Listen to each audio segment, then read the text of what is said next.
السلام علیکم ورحمۃ اللہ وبرکاتہ۔ مکہ کی جو عزت تھی کعبہ کی وجہ سے تھی۔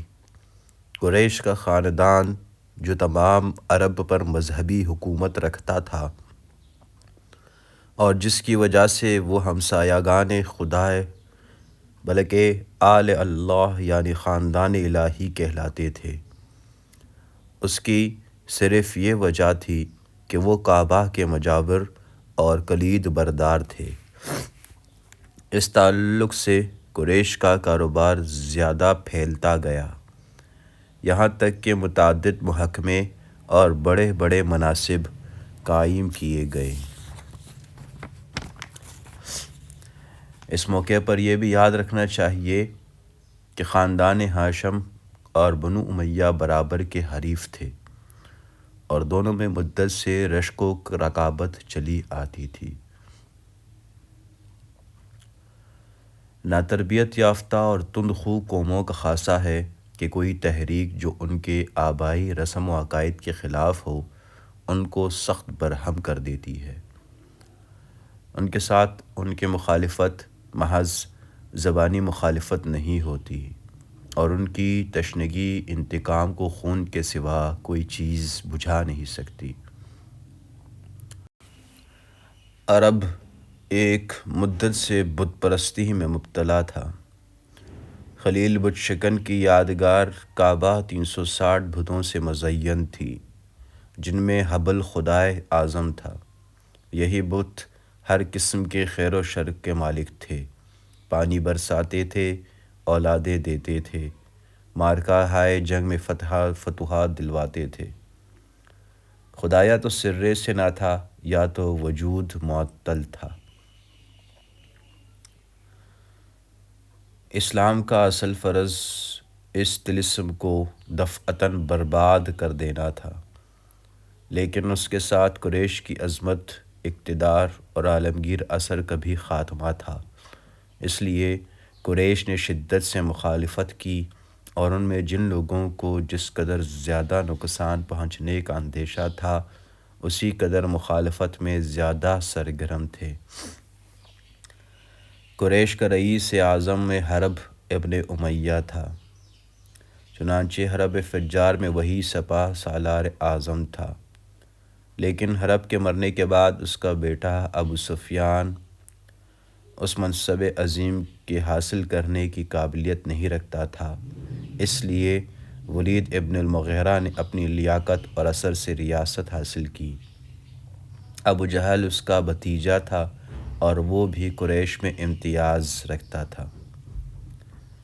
ابو سفیان گو اپنے باپ کا منصب حاصل نہ کر سکا، لیکن بنو امیہ کے خاندان کا سردار وہی تھا۔ خاندان ہاشم میں سب سے زیادہ کبیر السن ابو لہب تھا جو رسول اللہ محمد صلی اللہ علیہ وسلم کے حقیقی چچا تھے۔ قبیلہ سہم میں سب سے زیادہ بااثر عاص ابن وائل تھا جو نہایت دولت مند اور کثیر الاولاد تھا۔ قریش کی عنان حکومت انہی رؤساء کے ہاتھ میں تھی اور یہی لوگ تھے جنہوں نے اسلام کی سخت مخالفت کی۔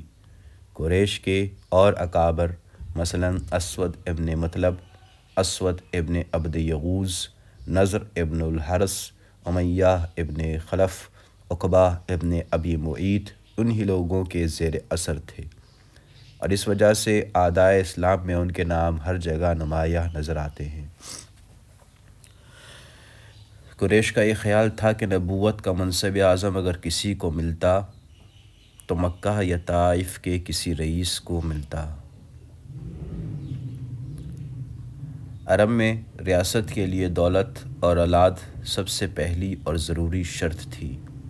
اولاد کی نسبت اکثر وحشی قوموں میں یہ خیال رہا ہے کہ جو شخص صاحب اولاد نہ ہو وہ عالم آخرت کی برکات سے محروم رہتا ہے۔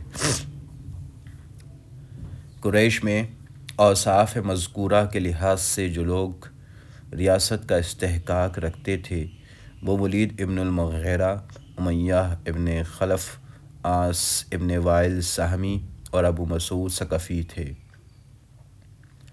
رسول اللہ صلی اللہ علیہ وسلم کے پاس یہ اوصاف نہ تھے۔ دولت کے غبار سے آپ صلی اللہ علیہ وسلم کا دامن پاک تھا، اور اولاد ذکور سال 2 سال سے زیادہ زندہ نہیں رہی۔ قریش کو عیسائیوں سے بالطبع نفرت تھی، جس کی وجہ یہ تھی کہ ابرہۃ الاشرم یعنی بادشاہ حبش جو کعبہ کے ڈھانے کو آیا تھا، عیسائی تھا۔ یہی وجہ تھی کہ قریش عیسائیوں کے مقابلے میں پارسیوں کو زیادہ پسند کرتے تھے۔ ایران اور روم کی جنگ میں ایرانیوں کو فتح ہوئی تو قریش نے نہایت خوشی کا اظہار کیا اور مسلمان شکستہ ہوئے۔ اسلام و نصرانیت میں بھی بہت سی باتیں مشترک تھیں، سب سے بڑھ کر یہ کہ اس عہد میں قبلہ بیت المقدس تھا، اور مدینہ منورہ میں بھی ایک مدت تک یہی قبلہ رہا۔ ان اسباب سے قریش کو خیال ہوا کہ حضرت محمد صلی اللہ علیہ وسلم عیسائیت قائم کرنا چاہتے ہیں۔ ایک بڑا سبب قبائل کی خاندانی رقابت تھی۔ قریش کے 2 قبیلے نہایت ممتاز اور حریف یکدگر تھے، بنو ہاشم و بنو امیہ۔ عبد المطلب نے اپنے زور اور اثر سے بنو ہاشم کا پلہ بھاری کر دیا تھا، لیکن ان کے بعد اس خاندان میں کوئی صاحب اثر پیدا نہیں ہوا۔ ابو طالب دولت مند نہ تھے، عباس دولت مند تھے لیکن فیاض نہ تھے۔ ابو لہب بد چلن تھا، اس پر بنو امیہ کا اقتدار بڑھتا جاتا تھا۔ حضرت محمد صلی اللہ علیہ وسلم کی نبوت کو خاندان بنو امیہ اپنے رقیب ہاشم کی فتح خیال کرتا تھا، اسی لیے سب سے زیادہ اسی قبیلہ نے حضرت محمد صلی اللہ علیہ وسلم کی مخالفت کی۔ بدر کے سوا باقی تمام لڑائیاں ابو سفیان ہی نے برپا کی، اور وہی ان لڑائیوں میں رئیس لشکر رہا۔ عقبہ ابن ابی معیط جو سب سے زیادہ حضرت محمد صلی اللہ علیہ وسلم کا دشمن تھا، اور جس نے نماز پڑھنے کی حالت میں آپ صلی اللہ علیہ وسلم کے دوش مبارک پر اونٹ کی اونچ لا کر ڈالی تھی، اموی تھا۔ بنو امیہ کے بعد جس قبیلے کو بنو ہاشم کی برابری کا دعویٰ تھا، وہ بنو مخزوم تھے۔ ولید ابن المغیرہ اسی خاندان کا رئیس تھا، اس لیے اس قبیلے نے بھی حضرت محمد صلی اللہ علیہ وسلم کی سخت مخالفت کی۔ ابو جہل کی ایک تقریر سے اس بیان کی پوری تصدیق ہوتی ہے۔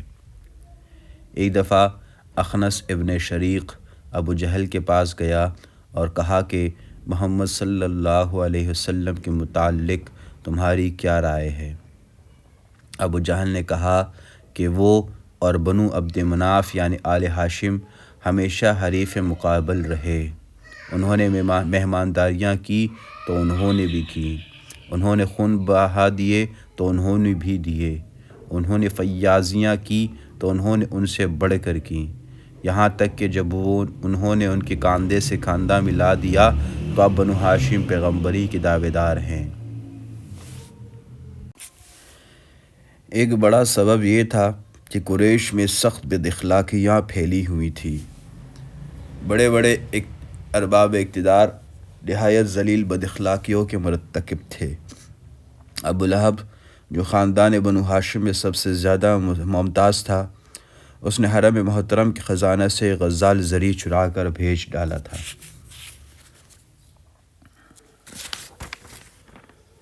اخنس ابن شریق جو بنو زہرہ کا حلیف تھا اور اوسائے عرب میں شمار کیا جاتا تھا، نمام اور کذاب تھا۔ نضر ابن حارث کو جھوٹ بولنے کی سخت عادت تھی۔ اسی طرح اکثر ارباب جہاں مختلف قسم کے اعمال شنیعہ میں گرفتار تھے۔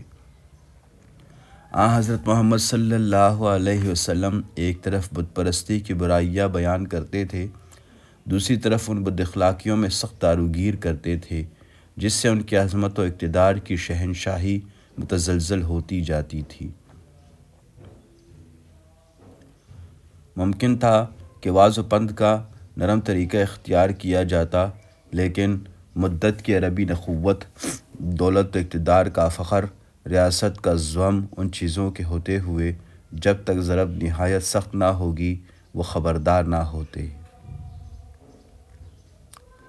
ولید ابن مغیرہ جو قریش کا سرتاج تھا، اور یہ الفاظ اس شخص کی زبان سے ادا ہوتے تھے جس کو ظاہری جاہ و اقتدار حاصل نہ تھا، لیکن مخالفت کی جو سب سے بڑی وجہ تھی اور جس کا اثر تمام قریش بلکہ تمام عرب پر یکساں تھا، یہ تھا کہ جو معبود سینکڑوں برس عرب کے حاجت روائے عام تھے اور جن کے آگے وہ ہر روز پیشانی رگڑتے تھے، اسلام ان کا نام و نشان مٹانا چاہتا تھا۔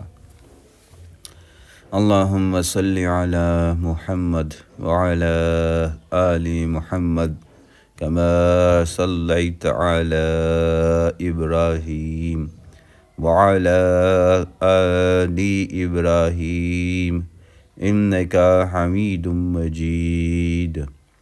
اللہم بارک علی محمد وعلی آل محمد كما باركت على إبراهيم وعلى آل إبراهيم إنك حميد مجيد۔